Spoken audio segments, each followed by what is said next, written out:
Bon, c'est parti. On va s'occuper de la partie électrique déjà pour commencer. Mes petits gants. Voilà. Donc, on va déjà défaire toutes les bobines.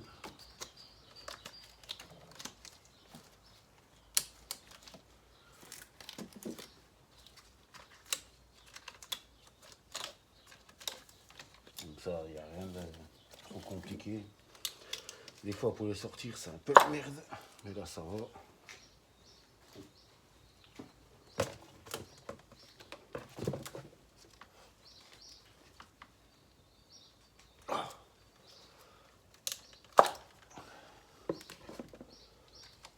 Ça va, c'est pas trop dégueulasse.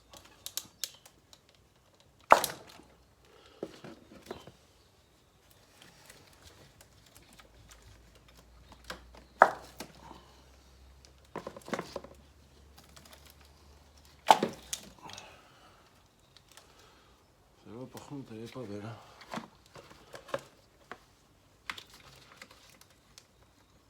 Voilà.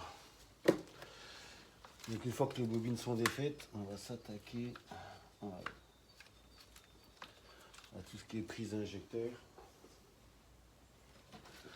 Donc faire un peu levier sur le titi et tac, ça sort tout seul.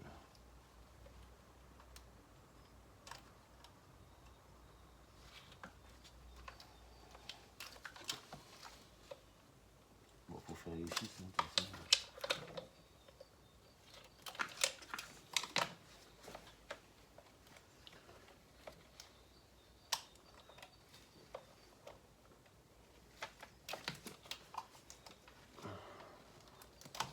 Voilà.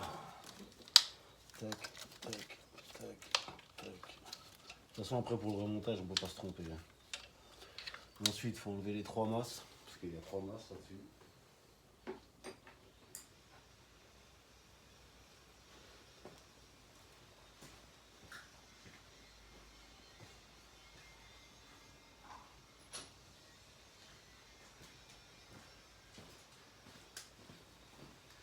D'où il est 8.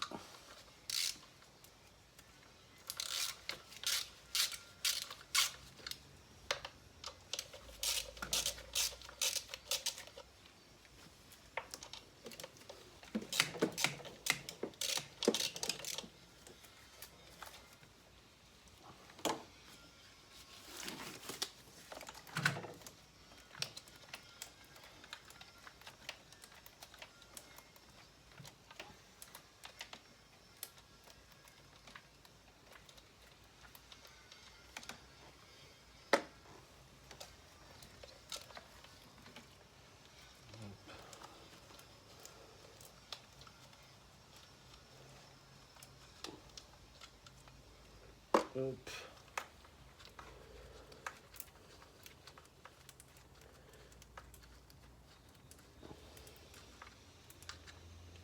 Et hop. Voilà. Tac, tac, tac, tac, tac. Ensuite, on va s'attaquer à la rampe électrique.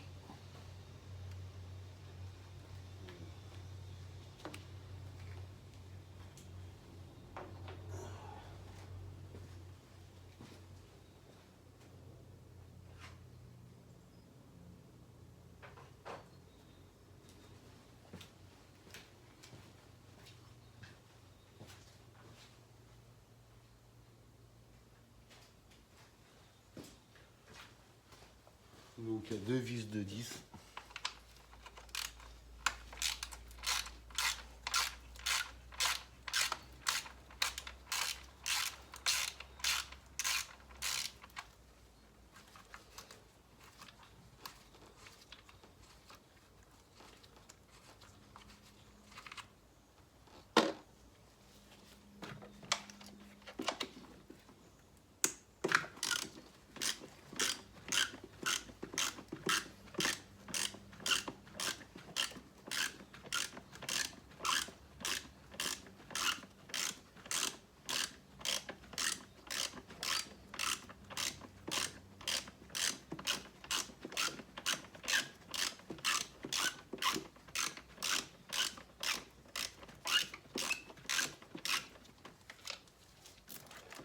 Ben, ça n'a jamais été démonté ça.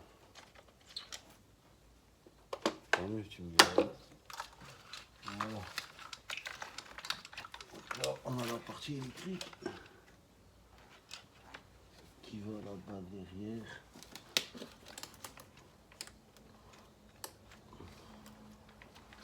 Voilà.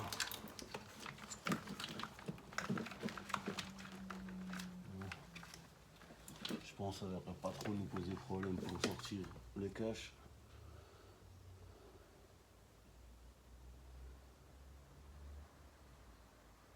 Normalement non. On tirera un peu dessous. Je vais essayer de l'accrocher comme ça là. Mais après on va s'attaquer à la partie injection.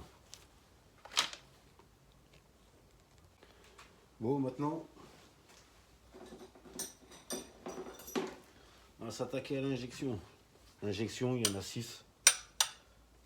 Les 5 premiers sont identiques. Il n'y a que le dernier qui est différent. Donc tu peux pas te tromper. Clé de 14. Fais attention parce que c'est sous pression. Donc ça risque de cracher un peu d'essence. Ou pas. Ça dépend. Si ça pue l'essence. C'est assez simple à démonter.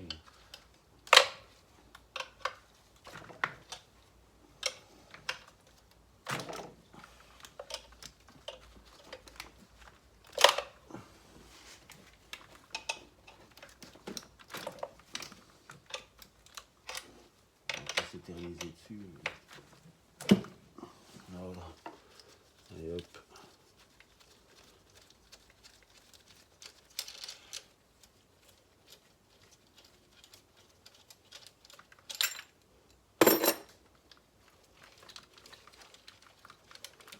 Il n'y a pas besoin de démonter la rampe. Hein. C'est juste qu'au redémarrage, bah, ça va être un peu galère parce qu'il y aura de l'air dans l'essence.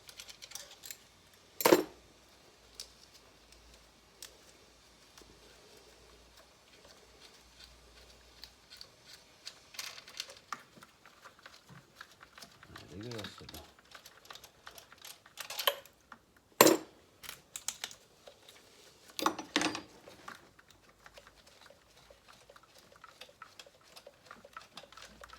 Avec les mains, ça va toujours mieux.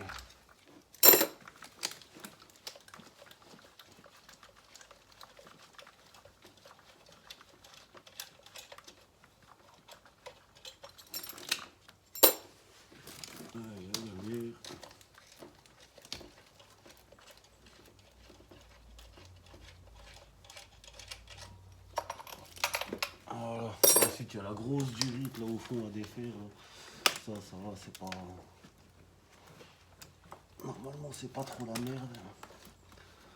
Voilà. On va mettre sur le côté pour pas qu'on gêne. Voilà. Donc maintenant, le plus gros est fait. Il reste juste à défaire toute la visserie du carter. Et ça, il y en a pour un moment parce qu'il y en a un stock de vis. C'est incroyable. Ils en ont mis. Après, ça reste un 6 cylindres, donc il est un peu grand, quoi. Mais bon, on va s'occuper à ça. On va regarder ce qu'il faut et on va s'occuper. Bon, du coup, on se retrouve un jour plus tard parce que quand j'ai regardé ce qu'il fallait, évidemment, il y avait une clé que j'avais pas. Donc là, pour tous les écrous, toutes les vis qu'il y a là, c'est du Torx de 10. Donc ça, pas trop de soucis, j'ai ce qu'il faut. Par contre, pour celle-là, là, vu que c'est une grande tige et que c'est un écrou de 10, ben, j'ai dû racheter une clé. Voilà. Donc je vais démonter tout ça. De toute façon, j'avais déjà commencé à démonter les vis Torx. Et on se retrouve après. Bon, bah, comme on peut voir, il était cuit de chez cuit. Hein. À chaque fois que j'ai tiré un peu dessus, il a cassé à plusieurs endroits. Donc lui, il était vraiment mort. Là, on va nettoyer tout ça. Et on va en faire autant sur le plan de joint. Après, pour en profiter pour regarder la tension de chaîne. Voilà.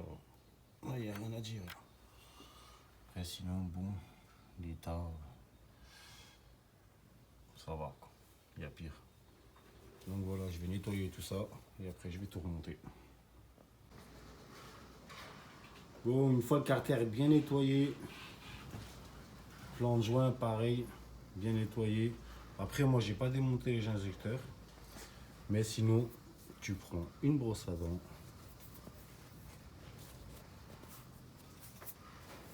Un chiffon que t'enroules autour. Mieux que ça, bien sûr. Et tu peux aller nettoyer. Et en plus, ça permet de pouvoir frotter. Voilà, je vais remonter le joint et je vous reprends après quand on remontera le carter. Bon, carter est remonté, tant bien que mal. Donc, petit conseil, il faudra bien le pousser au fond avant de vouloir le poser. Il faut bien qu'il prenne tout derrière et en fait, vous le retirez un coup en avant et le poser. Et ceux qui ont le temps, vous démontez le faisceau. Moi, j'ai pas eu le temps. C'est vrai que c'est un peu chiant à démonter. Et moi, j'avais pas vraiment le temps. J'ai besoin de la voiture. Donc voilà. Maintenant, je vais finir de tout remonter et je vous fais une petite photo à la fin. Bon, voilà, j'ai tout remonté. Couple de serrage, 9 Newton. Et je me suis bien fait niquer. Parce qu'il y a 6 mois, j'ai acheté une putain de clé chez Noroto, là. Je sais que vous allez me dire c'est de la merde, de toute façon j'aurais jamais dû y aller. Mais sur les 6 mois là, je m'en suis servi une seule fois. Et la première fois, elle a marché. Et là, quand je serre à 9 kg, enfin 9 Newton, il se passe rien du tout. Elle claque même pas, que dalle. Je peux serrer jusqu'à 20 kg, il n'y a pas de souci. Elle claque pas la machine. Donc c'est un putain de gros tas de merde. Et je vous conseille pas d'aller chez Noroto. Moi j'ai fait la connerie parce que j'en avais besoin. Mais ça sert à rien. Autant dépenser un peu plus d'argent et d'attendre 3-4 jours de plus que d'aller chercher ça en urgence pour se retrouver avec un tas de merde qui ne marche pas la fois d'après. Parce que vous aurez le même problème la fois d'après. Bon, on a tout remonté. Donc je vais la démarrer et on va voir si on a une petite fuite ou pas.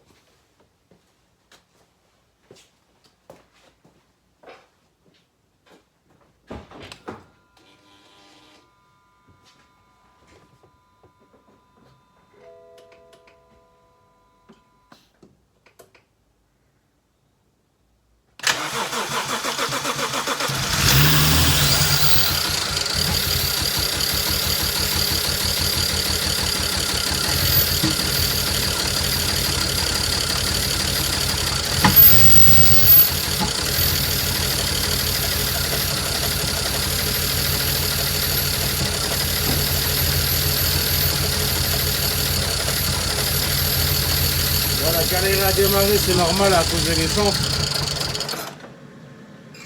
Et du coup, c'est un tas de merde. En fait, je sais pourquoi, je suis un abruti. Je vais pas rebrancher le dégageage.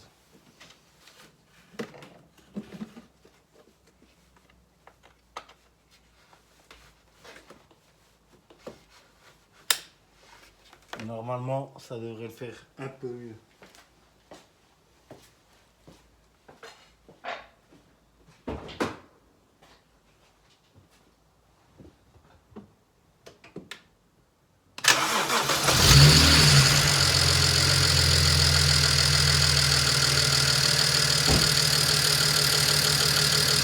Ah, c'est mieux.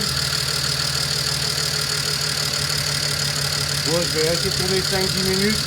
Et après, je vais laisser un coup d'œil là-bas au fond.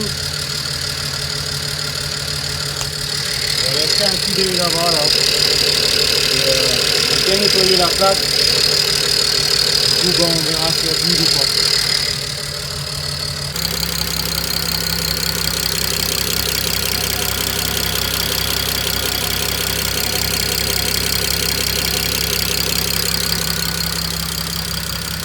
Bon, il n'y a pas de fuite, quoi. C'est comme